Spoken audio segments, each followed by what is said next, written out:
तुम्ही forest minister जाल्ले आसा पूण आनी फॉरेस्ट डेव्हलपमेंट कॉर्पोरेशनूय तुमचेच घरकान्नी कडेन आसा. Is it helping in any ways? ना, तिका प्रयत्न पयशे सरकार दितले न्ही, आतां ती करता न्ही. सुर्ला सारक्या भागान ते आतां इको ट्युरिजमाचो प्रकल्प हाडपाचो केल्या, वॉटरफॉल्साचे डेव्हलपमेंटाचे केले, जे केन्ना पयलीं कोणी ह्या तरेन आयकूंक ना, त्या तरेचे गोश्टी ते GFDC करपाचो प्रयत्न करता.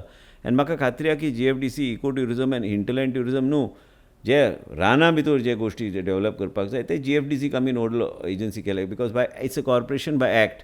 We cannot give it to anybody else to maintain. But ते अलॉंग वीथ ट्युरिजम कॉर्पोरेशन तेंचे कामां चल्ल्या. आनी म्हाका खात्री आहा की हिंटलँड ट्युरिजम हे डेव्हलप करपाची गरज आहा. म्हणजे फॉरेस्ट एरियाचे भितरचें उलयता हांव. हिंटलँड म्हणजे ते ट्युरिजमाचो स्कोपाचो विशय उलयना हांव. पूण ताका रोहनाचो बी सपोर्ट लागतलो.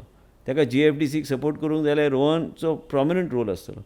पयर रोहन खंवटे कडेन हांव उलयलां, बाब रोहनाक हांवें सांगलेलें आसा की तुमी बी इनवॉल्व जायात. मागीर आमी योग्य तरेन आमी मिटींग आतां घेवपाची ठरयल्ली आसा. आनी तेणी सहकार्य केल्यार खुबश्यो गोश्टी इंटरकनेक्टेड आसतात त्यो गोश्टी. आनी म्हाका खात्री आहा की रोहन एक डायनॅमीक, एक बरो असो विचारवंत असो मंत्री, आनी तेजे सहकार्यान कांय गोश्टी आमी फुडें व्हरूंक शकतात. तुम्ही पळयतात GNH.